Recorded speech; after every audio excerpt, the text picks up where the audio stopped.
السلام علیکم ورحمۃ اللہ وبرکاتہ۔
خير الحديث كتاب الله وخير الهدي هدي محمد صلى الله عليه وسلم وشر الأمور محدثاتها وكل محدثة بدعة وكل بدعة ضلالة وكل ضلالة أعوذ بالله من الشيطان الرجيم بسم الله الرحمن الرحيم يا أيها الذين آمنوا اتقوا الله حق تقاته ولا تموتن إلا وأنتم مسلمون يا أيها الناس اتقوا ربكم الذي خلقكم من نفس واحدة وخلق منها زوجها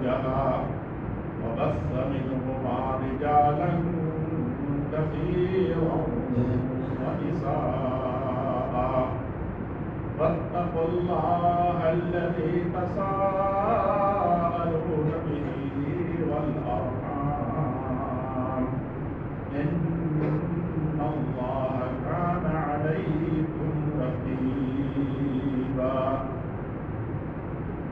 يا أيها الذين آمنوا اتقوا الله وقولوا قولا سديدا يصلح لكم أعمالكم ويغفر لكم ذنوبكم ومن يطع الله ورسوله فقد فاز ومن يطع الله ورسوله فقد فاز فوزا عظيما وقال تبارك وتعالى في موضع آخر ولنبلونكم بشيء من الخوف والجوع ونقص من الأموال والأنفس والثمرات وبشر الصابرين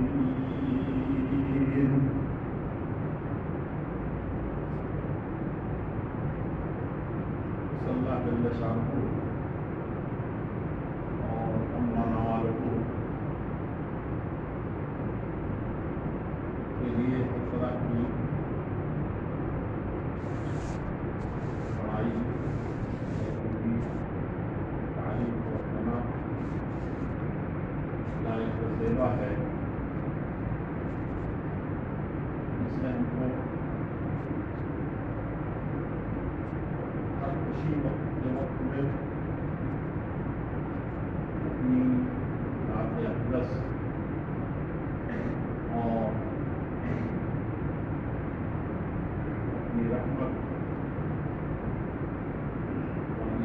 سے ہر وقت اٹھے رہنے کی توفیق عطا فرماتا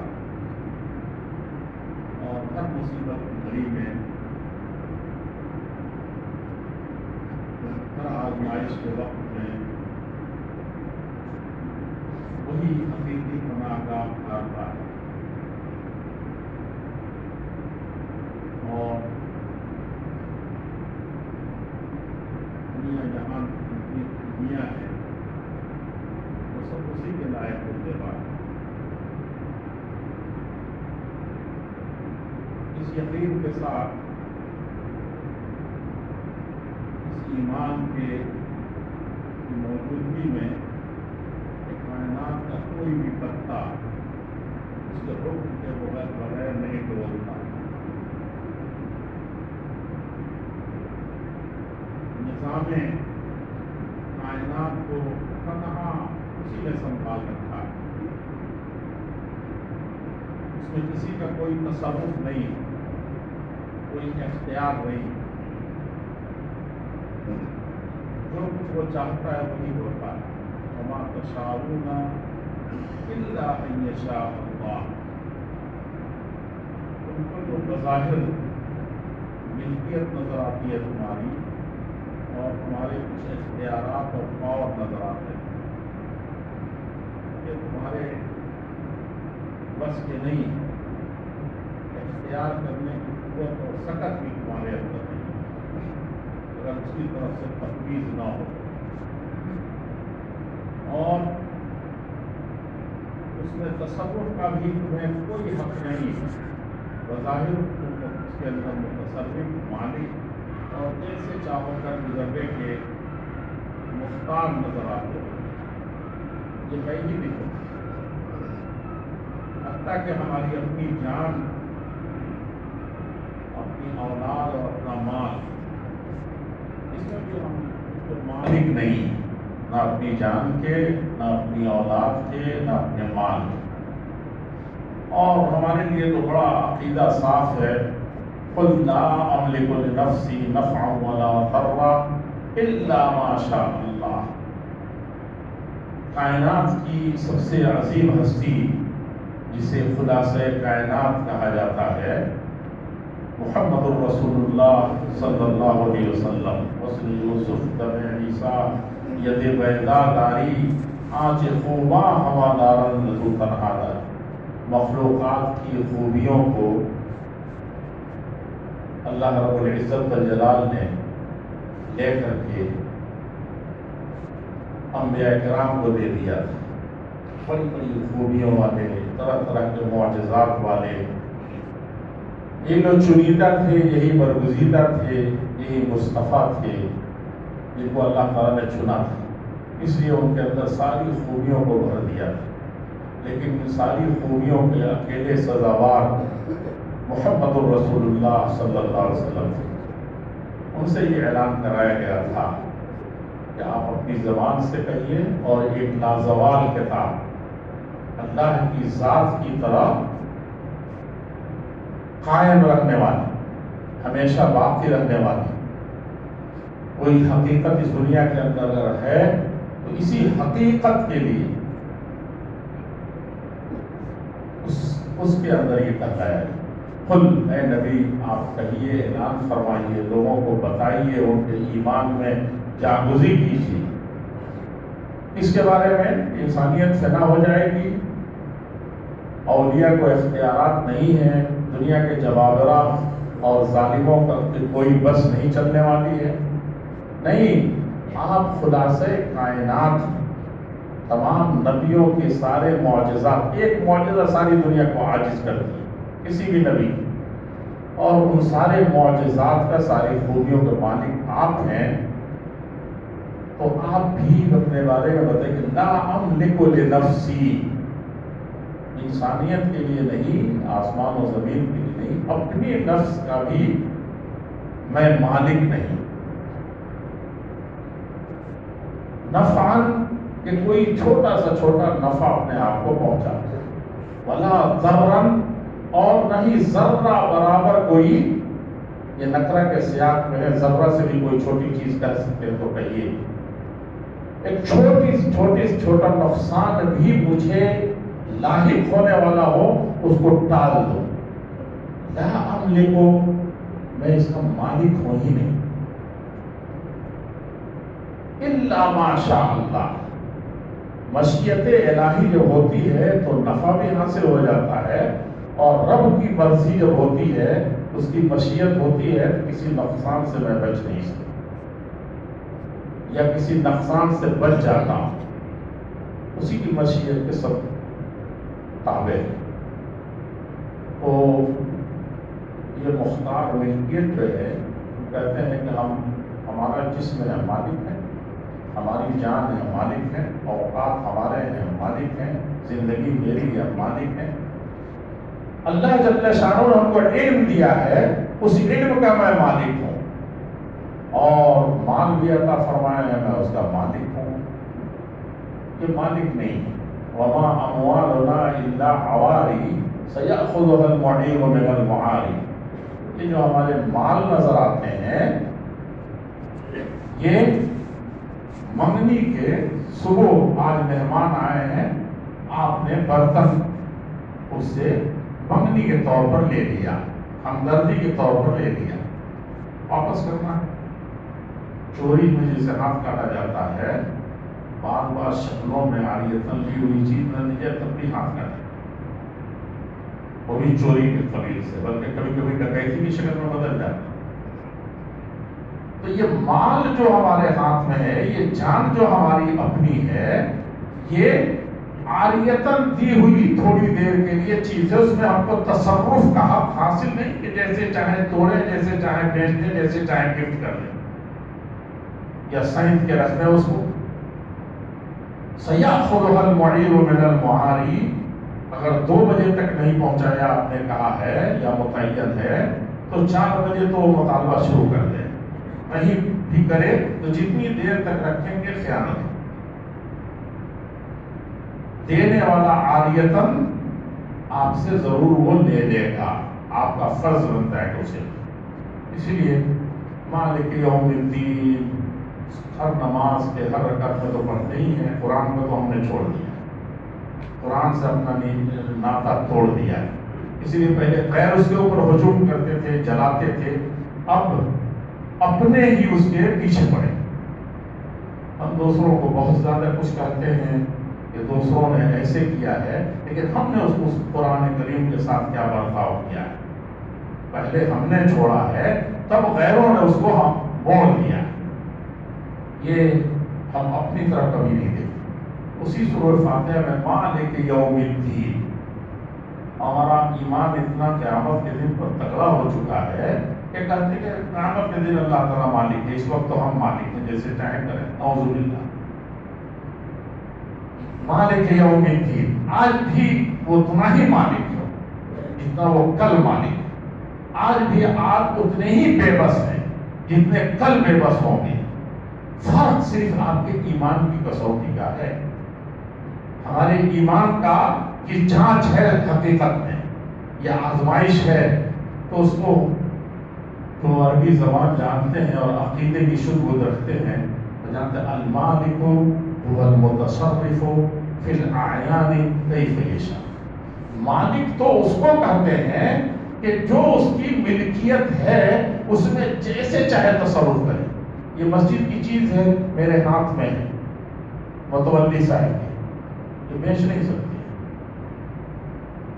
اور وقف کی ہے تو کمیٹی بھی نہیں بیچ سکتی، واقف جس نے وقف کیا وہ بھی بیچ نہیں سکتا۔ اور میرے ہاتھ میں ڈنڈا ہے، سہارا بھی بنا ہوا ہے، اور اسی طرح سے سنت بھی ادا ہو رہا ہے، لیکن یہ لاٹھی اگر بیجا اچھنے لگے تب کیا ہوگا؟ کسی کی ناک محفوظ نہ رہے تو کیا ہوگا؟ یہ ملکیت نہیں، یہ ایک ہمارے ساتھ ایک ظلم ہو۔ تو ملکیت والمتصرف فی الاعیان، جو چیز آپ کو دی گئی ہے اس میں جیسے چاہے آپ تصرف کرنا، تب مالک ہوتے ہیں۔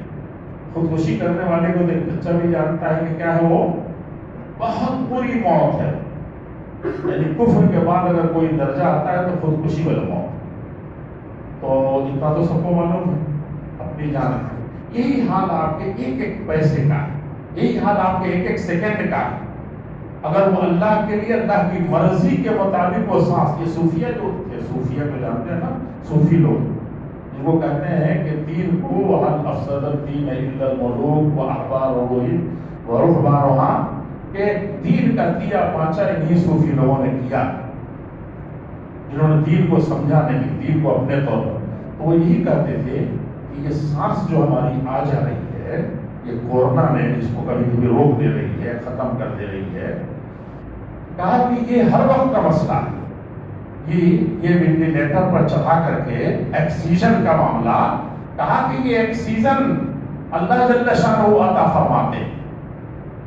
اور آکسیجن میں کیا چیز ہے یہ کہ جب صوفیہ کرتے تھے کہ لا الہ کہے جب سانس لیں تو لا الہ کے ساتھ، اور ان اللہ تک پہنچتے پہنچتے وہ دوسری سانس نکلے بلا اللہ کے نہ ہو۔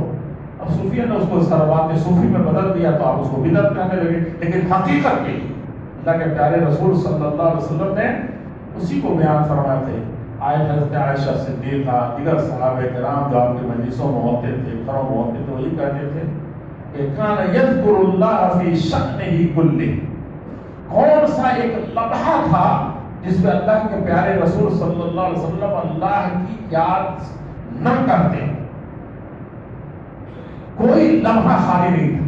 جب کوئی لمحہ خالی تو ایک سانس تو کچھ لمحہ ہوتا ہے، یہاں کوئی وقت نہیں ہے کہ جس میں، تو صوفیہ نے اس کو سمجھانے کے لیے بدعت کا راستہ اختیار کر لیا، ورنہ حقیقت میں جو حقیقی موحد ہیں، حقیقی اللہ والے ہیں، کہتے ہیں کہ نہیں ہم غیر اللہ پر کسی طرح سے یقین نہیں رکھتے، شرک کی ساری آلائی سورۃ پاک ہے، وہ ہر ایک سانس میں اتنے شرکیات نہیں بسائے۔ افرأیت من اتخذ الہہ ہوا، اللہ کے پیارے رسول صلی اللہ علیہ وسلم آپ کا ایک احتاظہ تھا، لاٹھی تھی ایک تھوڑی سی مڑی ہوئی تھی، اس کو لے کر کے جس وقت خانہ کعبہ میں داخل ہوئے تھے، فتح کا موقع تھا، ایک ایک بت کو دھیرے دھیرے سے مارتے تھے، وہ گر جاتا تھا اور پڑھے جاتے وَقُلْ، نبی کو حکم ہوا کہ جاء الحق، یہ بھی کہتے جائیے آپ کہ اب حق آ گیا ہے، وَزَحَقَ الْبَاطِلُ، باطل سرنگوں ہو گیا ہے، اب یہ عہدے موجود کر کے ختم ہو رہا۔ اِنَّ الْبَاطِلَ كَانَ زَهُوقًا، تو اللہ جل شانہ نے پیارے نبی صلی اللہ علیہ وسلم سے جب آپ یہ پڑھ رہے تھے، اللہ تعالیٰ نے کہا کہ نہیں، مسئلہ ایک دوسرا ہے، یہ 360 خانہ کعبہ کے بت مصیبت نہیں اس امت کے لیے اور فرد کے لیے، جماعتوں کے لیے، قوموں کے لیے سب سے بڑے بت کا مسئلہ سب سے سخت، اس بت کو ٹوٹنا چاہیے۔ وہ جب تک نہیں ٹوٹتا نہ آپ کی یہ مضبوط لاٹھی توڑ سکتی ہے، خانہ کعبہ سے بتوں کو ہٹانے سے توحید کا یہ گھر موحد نہیں بنائے گا لوگوں، ایک دوسرا گھر ہے جہاں بت نہیں ہونے چاہیے، وہ صاف ہے تو خانہ کعبہ میں کبھی بت نہیں رکھے جا سکتے۔ جانتے کون ہے؟ افرأیت من اتخذ الہہ ہواہ، اللہ کے نبی بتوں کو توڑ دیا آپ نے 360، اب جزیرہ عرب میں بتوں کی پوجا نہیں ہو سکے گی، اس کی عبادت سے شیطان محروم ہو گیا، لیکن اس سے بڑے بڑے بت آئیں اور اس امت کو پاش کر دیں۔ وہ کون سا بت ہے؟ اس کے بارے میں آپ خود جواب دیجئے، خود غور کیجئے۔ آپ نے غور نہیں کیا، امت تک اس فکر مندی کو آپ نے نہیں پہنچایا، اور اس بڑے بت کو امت نے نہیں پہچانا، فرد نے نہیں پہچانا، جماعتوں نے نہیں پہچانا، گھرانوں نے نہیں پہچانا، اور ایک ایک فرد نے نہیں جانا، تو یہ سینقض الاسلام عروۃً عروۃً من دخل فی الاسلام ولم یعرف الجاہل، تو اس اسلام کے ایک ایک انگ کو، اس کی ایک ایک خوبی کو، اس اسلام کے ایک ایک حصے کو کاٹ کاٹ کر کے ایسے ڈال دیں گے کہ اس کا کوئی وجود نہیں رہ جائے۔ ان لوگوں کے ہاتھ میں ہوگا یہ، یاجوج ماجوج آئیں گے یا چنگیز خان آئے گا، ہلاکو اور تاتاری آئیں گے، وہ بھی نہیں، پاس وہاں مل گئے کعبے کو صنم خانے سے، ہلاکو اور چنگیز آئے تو اینٹ سے اینٹ بجا دی بغداد کی، عالم اسلام کی، لیکن انہیں کا پوتا آتے آتے کیا ہوا؟ خانہ کعبہ کا سب سے بڑا رکھوالا بن گیا، اور امت کا سب سے بڑا دلیندر جب آیا تو سب سے بڑے دین کے پہرادار بن گئے۔ تو معاملہ وہاں نہیں، معاملہ کہاں خراب ہے کہ انسان کا جو یہاں بت ہے، اس بت کو جو نہیں توڑے گا وہ شخص برباد ہوگا، جس گھرانے سے یہ بت نہیں گیا وہ گھر برباد ہوگا، جس جماعت سے یہ بت نہیں نکلا وہ برباد ہوگا، اور سب سے بڑا بت یہی ہے۔ اس لیے اللہ تعالیٰ نے فرمایا کہ اللہ کے نبی کیا ہے، افرأیت من اتخذ الہہ ہواہ، اس کے بارے میں کیا فتویٰ ہے، اس بت کو کیسے توڑا جائے گا، وہ کیسے نکلے گا، کون اس کے لیے کمیٹی بنے گی؟ جو بت انسان نے خود اپنے دلوں میں بنا رکھے ہیں، پالا، اپنی خواہشات نفس کا پوجا کرتا ہے، یہ سب سے بڑا بت۔ اور آج امت پر جتنی بھی پریشانیاں ہیں، حالات حاضرہ پر آپ کی نظر ہے، آپ جانتے ہیں، کسی نے کہا تھا کہ ان اتجہت الی الاسلام فی بلد تجدہ کالطیر مقصوصا جناحا، اصل میں ہم کو اسلام کی فکر پڑی، اسلام کو ہماری فکر مندی کی ضرورت نہیں، ہم کو اپنی فکر کی تھوڑی سی ضرورت کرنی ہے، اگر فکر مندی ہے تو اپنے لیے نہیں، ساری انسانیت کے لیے، سارے مخلوق کے لیے۔ کنتم خیر امہ، تم اپنے لیے کوئی چیز تمہاری ضرورت نہیں تھی، تمہارے وجود کی کوئی ضرورت نہیں، کنتم خیر امۃ، تم سب سے بہترین امت کے طور پر لائی گئی، بلکہ برپا کی گئی۔ اخرجت للناس، انسانیت کا کوئی ایک فرد بھی اگر کسی بھی طریقے سے وہ ناکام ہو رہا ہے، جہنم میں جا رہا ہے، دنیا میں پریشانیوں میں ہے، تو تم اس کے ذمہ دار۔ اخرجت للناس، انسانیت کے لیے، مسلمانوں کے لیے نہیں، اسلام کے لیے نہیں، اسلام تو یعلو ولا یعلی علیہ، اسلام تو سربلند ہونے کے لیے ہے، وہ کبھی بھی سرنگو نہیں ہوتا، ہم البتہ ہوتے ہیں۔ شاید کہتا ہے کہ ان اتجہت الی الاسلام فی بلد، اسلام کا، مسلمانوں کا مسئلہ یہ ہے کہ جس ملک میں آپ چلے جائیں، تجدہ کالطیر مقصوصا جناحا، تو اس کی مثال اس چڑیے کی ہے جس کے دونوں ڈینوں کو کاٹ دیا گیا. قتل، پروں کو کترا نہیں گیا، ڈینوں کو کاٹ دیا گیا. اور وہ صرف اب آہوں اور کراہوں کے لیے ہے، وہ اس کو پھڑپھڑانے اور اڑنے کے لیے اب سکت نہیں رہی. اب وہ چیخ بھی نہیں سکتی بس اپنے صحیح طریقے سے.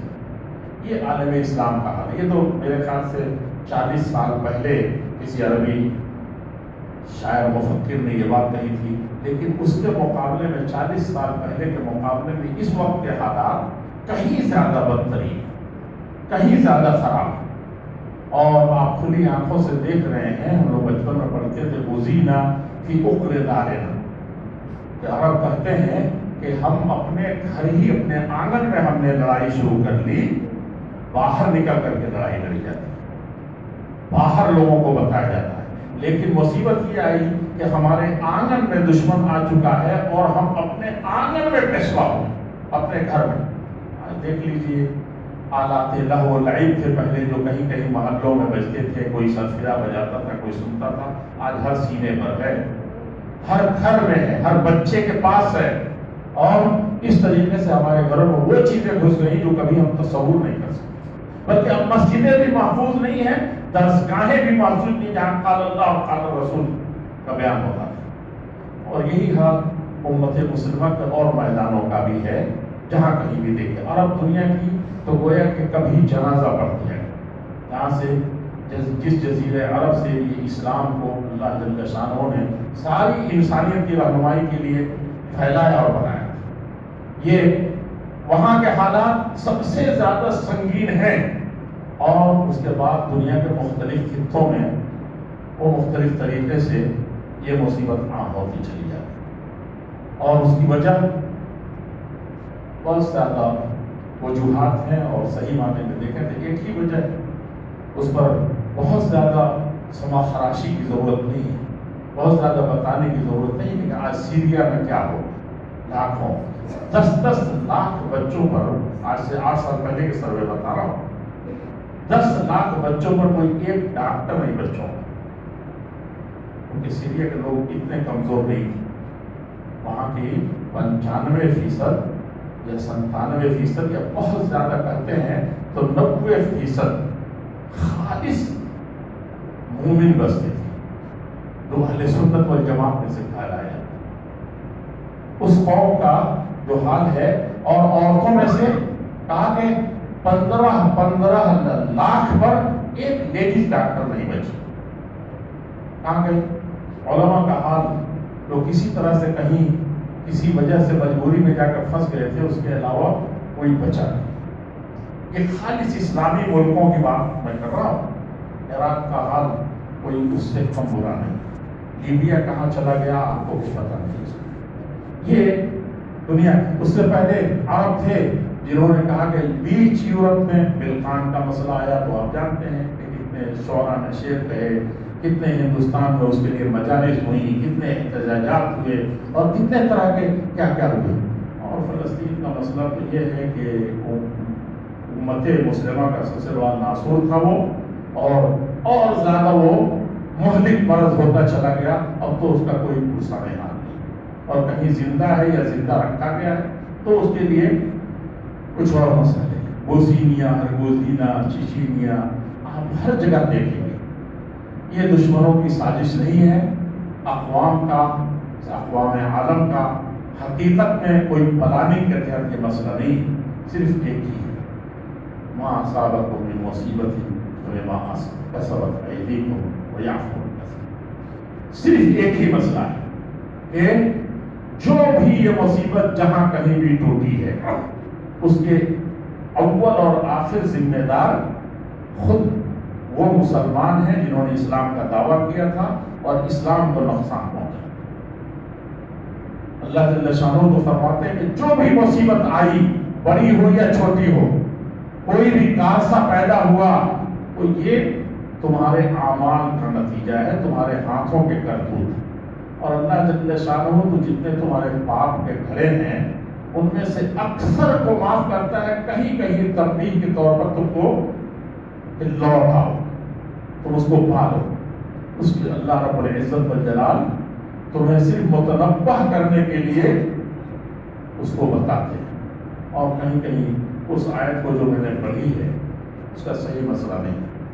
وہ تو اللہ رب العزت والجلال نے ان مومنین کے لیے کہا تھا جو ایمان میں پختہ ہے، جو دین کے تقاضوں کو پورا کرتے ہیں، اور اوپر سے آزمائشات. وَلَنَبْلُوَنَّكُمْ بِشَيْءٍ مِّنَ الْخَوْفِ، لوگوں ایک خوف کا ماحول طاری ہو رہا، تو میں تم کو آزماتا ہوں کبھی کبھی خوف سے. کبھی کسی چیز کا خوف تم کو لاحق ہو گیا، کبھی کسی چیز کا خوف تم کو لاحق ہو گیا، اور وہ لاحق تو تمہیں نہیں ہوتا ہے، وہ خوف زدہ ماحول پیدا ہوتا ہے، لیکن تمہارا ایمان اس کے مقابلے میں، تمہارا عمل اس کے مقابلے میں اور بڑھتا چلتا چلا جاتا، کیونکہ آزمائش نام اسی کا. ہمارے لیے جو ہوتا ہے سب سے بڑی مصیبت یہ ہے، کورونا کے بارے میں لوگ کہتے تھے کہ مولانا دیکھا کہ وہ لوگ کتنے الجھ گئے تھے، مجسر صاحب پورے رمضان میں سب کچھ کر رہے تھے. کہا کہ مولانا یہ کوئی آفت ہے، مصیبت ہے، کوئی عذاب ہے یا آزمائش؟ کوئی کہتا ہے کہ یہ تو آزمائش ہے کورونا، اور کوئی کہتا ہے نہیں نہیں یہ تو ہمارے گناہوں کی سزا عذاب ہے، اور کوئی کہتا ہے کہ نہیں یہ تنبیہ ہے اللہ رب العزت والجلال کی طرف سے، نصیحت ہے کہ اب بھی سدھر جاؤ. میں نے کہا کہ کاش کہ ہم لوگوں میں سے ہوتے جن کی آزمائش ہوتی. یہ تو بڑے ایمان والوں کا مسئلہ تھا، اللہ والوں کا مسئلہ تھا، دین کے مت والوں کا مسئلہ تھا، دینداروں کا مسئلہ تھا. بہت کہنا مشکل ہے، اور بہت قلیل من عبادی الشکور، بہت تھوڑے ہوں گے جو جو کے ساتھ خون کے طور پر پس رہے ہوں گے. ورنہ حقیقت یہ ہے کہ اکثریت جہاں کہیں بھی دیکھیے وہ کیا ہے، وہ ایک طرح سے عذاب ہی نظر آتا ہے، گناہوں کا پاداش نظر آتا ہے. اور کہیں کہیں تنبیہ بھی ہے کہ ایمان تو ہے، صاحب ایمان تو ہیں، لیکن اس اعلیٰ معیار پر نہیں اتر سکے جو جس پر مومنین صادقین ہوتے تھے، انبیاء کرام ہوتے تھے. ابھی میں دیکھا چہروں پر بڑی خوشی ہے جب میں نے کہا کہ خلاصہ کائنات محمد رسول اللہ صلی اللہ علیہ وسلم سب سے افضل. سارے نبیوں کو جو خوبی دی گئی، جو مقام دیا گیا، اکیلے محمد رسول اللہ صلی اللہ علیہ وسلم کو دیا. فارسی کا شعر پڑھا تو جاننے والے اور خوش ہو گئے. سارے نبیوں کے سارے معجزات اور خوبیوں کا آپ مرکز اور جامع کمالات کھا رہے ہیں. اور یہ بھی کبھی ہم نے غور کیا ہے، کبھی غور کیا ان اشد الناس بلا، صحیح روایت ہے، صحیح حدیث ہے، ان اشد الناس بلاء، آزمائش کے اعتبار سے، مصیبتوں میں گھرنے کے اعتبار سے، مصیبتوں کے پیہم ٹوٹنے کے اعتبار سے، اور بڑی بڑی مصیبتوں کے سے دوچار ہونے کے اعتبار سے کیا ہے، اشد الناس بلاء، بلاؤں میں سب سے شدید ترین مبتلا ہونے والے کون لوگ ہیں؟ الانبیاء، انبیاء ہوتے تھے. ثم الامثل فالامثل، پھر جو جماعت جتنی حق پر ہوگی، پھر جو شخص جتنا حق پر ہوگا، جو جتنا اللہ والا ہوگا، اس کی آزمائش اسی قدر زیادہ ہوگی. اللہ کے پیارے رسول صلی اللہ علیہ وسلم نے فرمایا. تو جب یہ پڑھ رہے تھے کہ سب سے افضل ہمارے نبی محمد رسول اللہ صلی اللہ علیہ وسلم تھے، تو یہ بھول گئے کہ انبیاء اور سب سے انبیاء میں سب سے افضل تھے. تو سارے نبیوں کو جتنی مصیبتوں سے اور جتنی آزمائشوں سے دوچار ہونا پڑا، اس طرح ساری خوبیوں کے اکیلے آپ سزاوار تھے، اسی طرح ساری مصیبتوں کو اکیلے آپ نے برداشت کیا تھا. اسی لیے صحابہ پر زلزلوا زلزالا شدیدا حتی بلغت القلوب الحناجر، قرآن کریم کہتا ہے کہ ایسے جھنجھوڑ دیے گئے کہ اب ان کا وجود اس زمین پر رہنے کے لائق نہیں تھا. ایسی مصیبتوں میں صحابہ آئے، اور ان کے دل نکل کر کے، ان کی جان نکل کر کے حلق میں آ کر کے اٹکی ہوئی تھی. اور ایسے موقع سے جب اللہ کے رسول صلی اللہ علیہ وسلم سے یہ کہا صحابہ نے، آخری سرحدوں سے گزرنے کے بعد، متی نصر اللہ، اللہ کی مدد اب کب آئے گی، یہ تو آخری وقت ہے. جب اللہ کے رسول صلی اللہ علیہ وسلم نے کیا فرمایا تھا؟ فرمایا تھا کہ تم سے پہلی قوموں نبیوں کے نہیں، نبیوں کا معاملہ اس کو بھی زیادہ سخت. کہا کہ سیدھے ایک ان کے مانگ پر آرا رکھا جاتا تھا اور ایسے چھین لیا جاتا بڑی بڑی سے. تو کہا کہ وہ چیز تو ابھی آئی نہیں, وہ معاملہ تو ہوا نہیں, اتنا کچھ نہیں ہے. یہ آزمائش کا مسئلہ ہے مومنین کے لیے. وہ تو بڑے درجے والے ہیں, بڑی فضیلت والے ہیں جن کے ساتھ یہ ہوتا ہے. ہم کو ڈر یہ ہے کہ یہ کورونا ہی نہیں, دنیا کے جتنے مسائل و مشکلات ہیں وہ اعمال ہیں ہمارے گناہوں کے پاداش میں.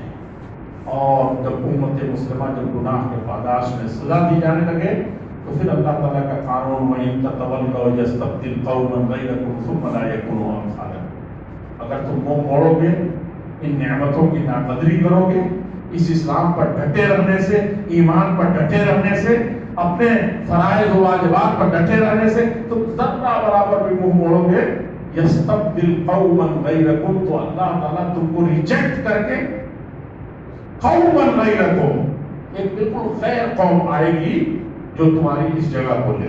اب تم مسجدوں کے حفاظت کرنے کے اہل نہیں رہے, مسجدوں میں آنے کے تم اہل نہیں رہے, تم نے اس کی عظمتوں کو گوا دیا.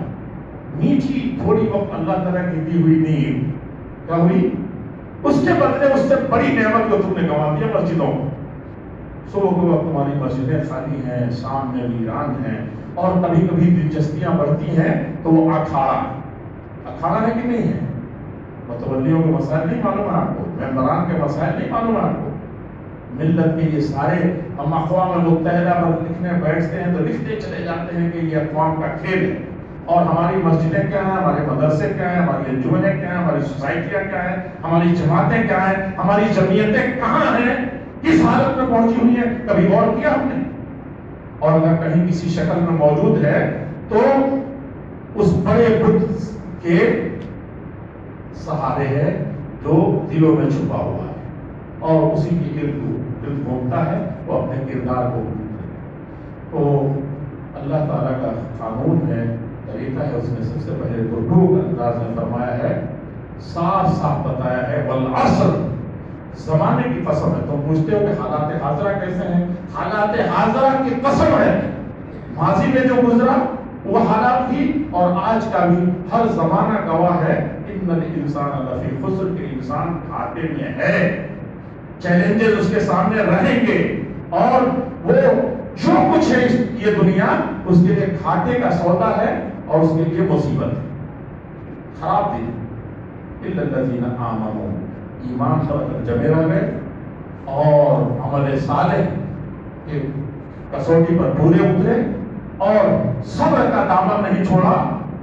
ایک دوسرے کو صبر پر قائم رہنے کے, صبر کے ساتھ رہنے کے لیے اور حق پر قائم رہنے کے لیے ایک دوسرے سے جڑے رہے, ہاتھ پکڑ لیا, جھٹ گئے اس سے, اور کل فراش مخصوص مصیبت آئی نہیں کہ بھاگنا شروع کر دیا, پراگندہ ہو گئے, جمعیتیں ٹوٹ گئیں, جماعتوں سے بے خبر ہو گئے, اپنی اجتماعیت کو بھلا دیا, اپنی سنتوں کو گوا دیا, توحید کو خیر بات کر دیا, سنتوں سے منہ موڑ لیا, حق سے دستبردار.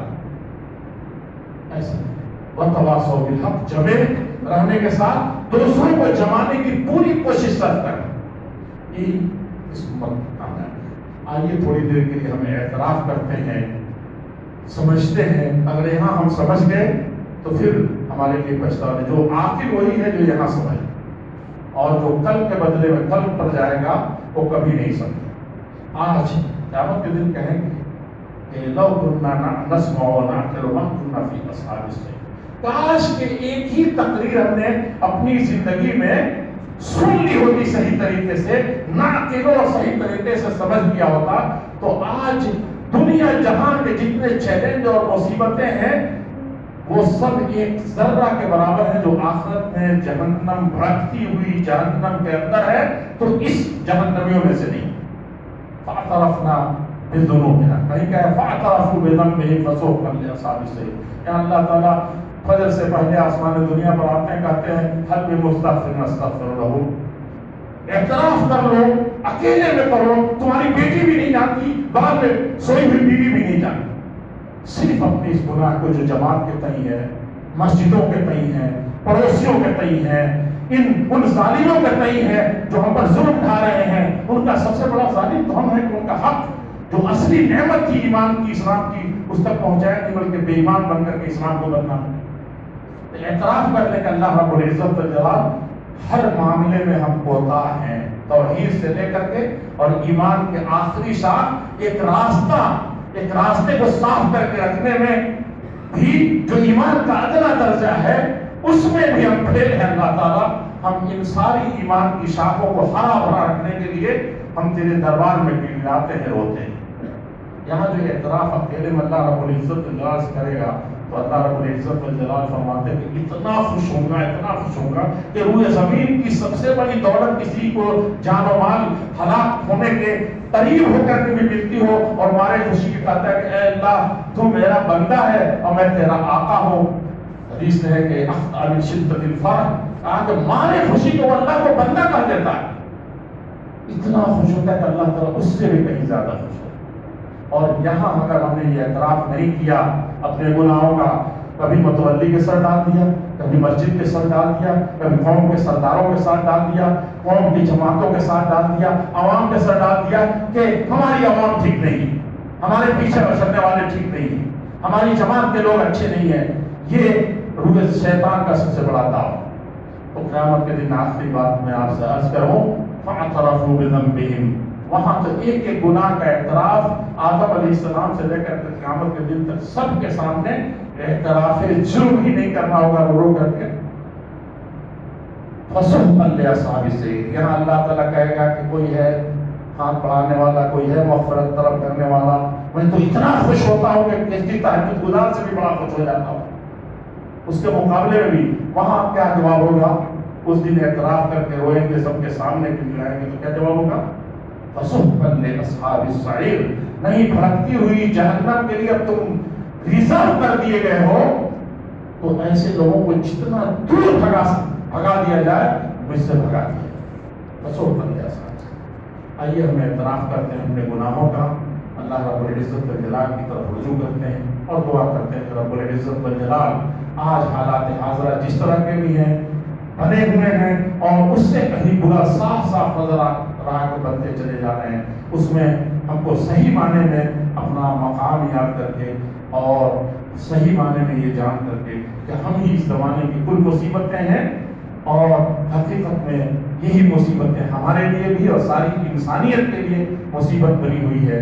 تو اللہ رب العزت والجلال ہمیں پھر معاف بھی کرے گا اور بخش بھی دے گا. اور صاف ہم کو یہ اعتراف کرنا چاہیے نعیب زماننا والعیب فینا، ہم تو زمانے کو حالات کو بہت برا کر رہے تھے دنیا کو، والعیب فینا، لیکن حقیقت اس زمانے کی جو اصل برائی ہے، اصل چیلنج ہے، وہ خود ہم ہی چیلنج بنے ہوئے ہیں. وما لزماننا عیب سوانا، اس زمانے میں کوئی بھی عیب نہیں ہے، کسی طرح کی بھی کوئی مصیبت نہیں ہے. اگر کوئی مصیبت ہے تو ہمارا وجود ہے. اسی اعتراف کے ساتھ اللہ رب العزت والجلال سے دعا ہے کہ رب العزت والجلال امت کے سر سے، انسانیت کے سر سے، ملک کے سر سے ان ساری مصیبتوں اور بلاؤں اور چیلنجز اور حالات کو جو ہمارے حق سے دور ہوتے جا رہے ہیں ہمارے حق میں فرما دے. یہ کورونا وائرس کے مرض سے اور دیگر امراض سے ہمارے بڑے علماء چلے جا رہے ہیں، بڑی بڑی شخصیات چلی جا رہی ہیں. امت کا ہر فرد اس سے متاثر ہے، انسانیت کا کوئی خطہ نہیں ہے جہاں اس سے متاثر نہ ہو. اللہ یہ اور اس طرح کی مانگتی اور مانگتی ہر طرح کی پریشانیوں سے ہمیں نجات دے دے. بارک اللہ لی و لکم فی القرآن المجید ونفعنی وإیاکم بالآیات والذکر الحکیم.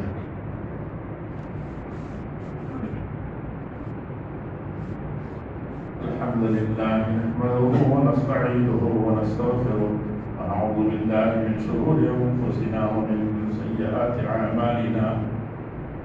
من يهده الله فلا مضل له ومن يضلل فلا هادي له.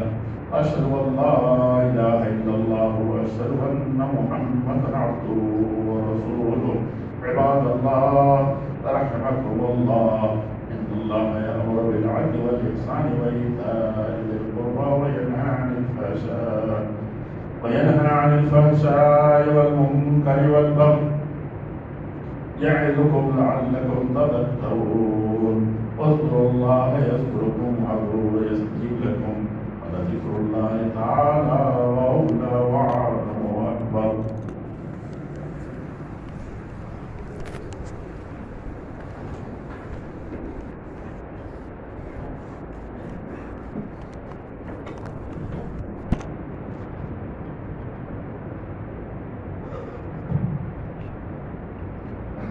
اللہ اکبر اللہ اکبر، اشہد ان لا الہ الا اللہ، اشہد ان محمد رسول اللہ، حی علی الصلاۃ حی علی الفلاح، قد قامت الصلاۃ قد قامت الصلاۃ، اللہ اکبر لا الہ الا اللہ۔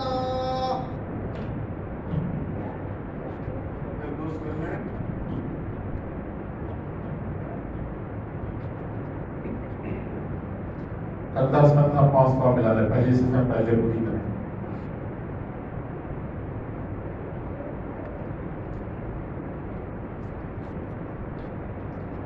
اللہ اکبر،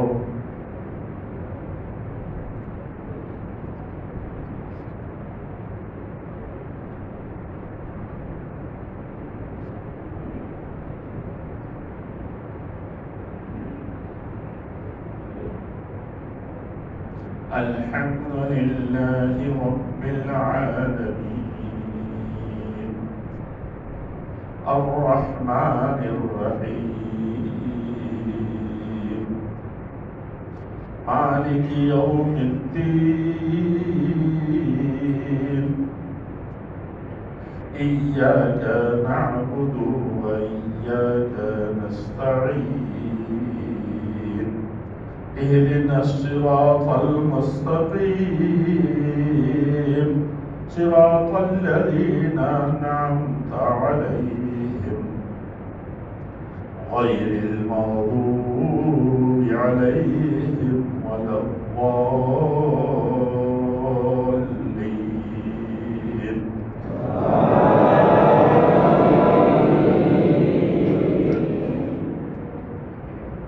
سبح اسم ربك الأعلى الذي خلق فسوى والذي قدر فهدى والذي أخرج المرعى فجعله غثاء أحوى سنقرئك فلا تنسى إلا ما شاء الله إنه يعلم الجهر وما يخفى ونيسرك لليسرى فذكر إن نفعت الذكرى سيذكر من يخشى ويتجنبها الأشقى الذي يصلى النار الكبرى ثم لا يموت فيها ولا يحيا قد أفلح من تزكى وذكر اسم ربه فصلى بل تؤثرون الحياة الدنيا والآخرة خير وأبقى إن هذا لفي الصحف الأولى صحف إبراهيم وموسى. الله أكبر.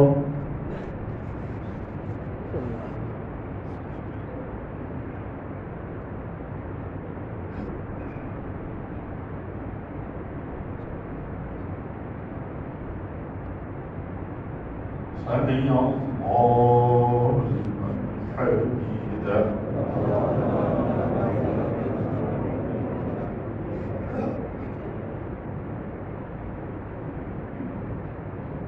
الله أكبر.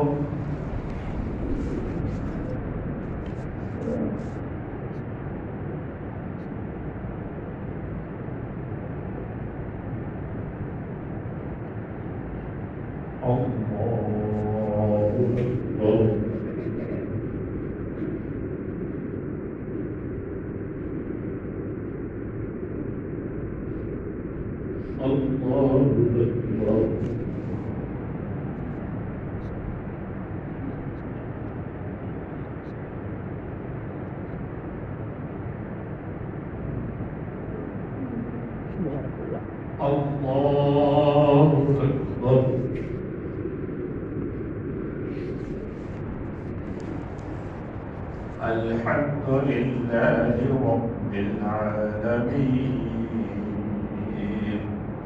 الرحمن الرحيم مالك يوم الدين إياك نعبد وإياك نستعين اهدنا الصراط المستقيم صراط الذين أنعمت عليهم غير المغضوب عليهم ولا الضالين.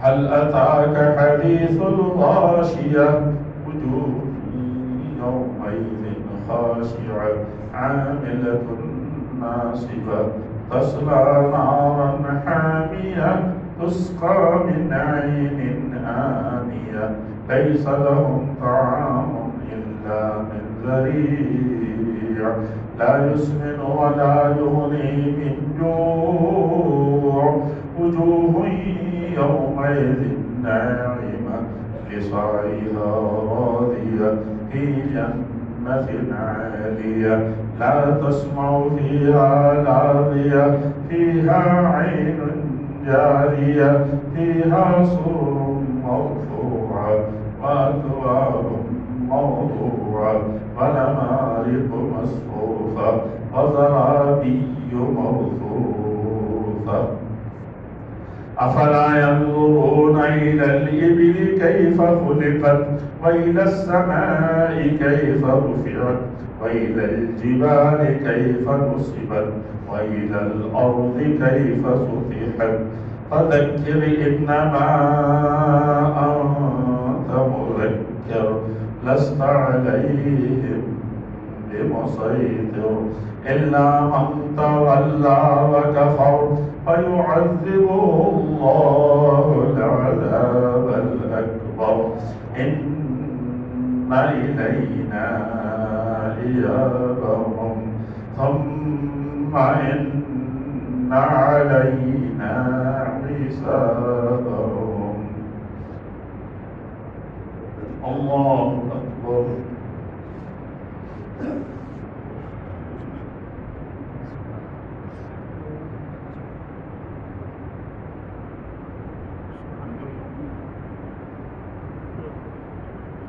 سمع الله لمن حمده.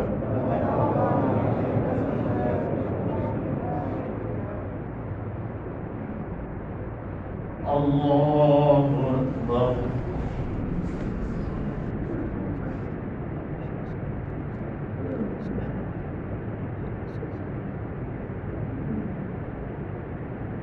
الله أكبر.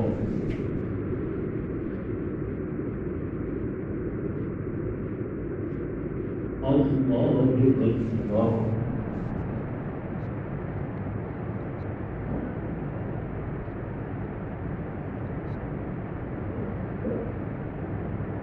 الله أكبر.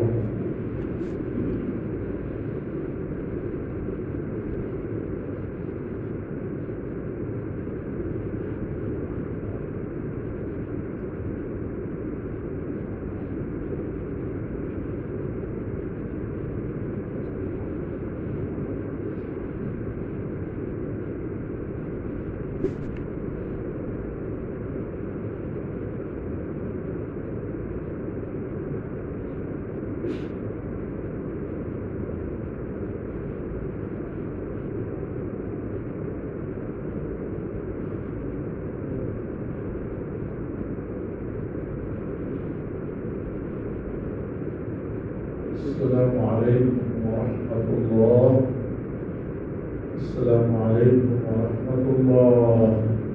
الله أكبر.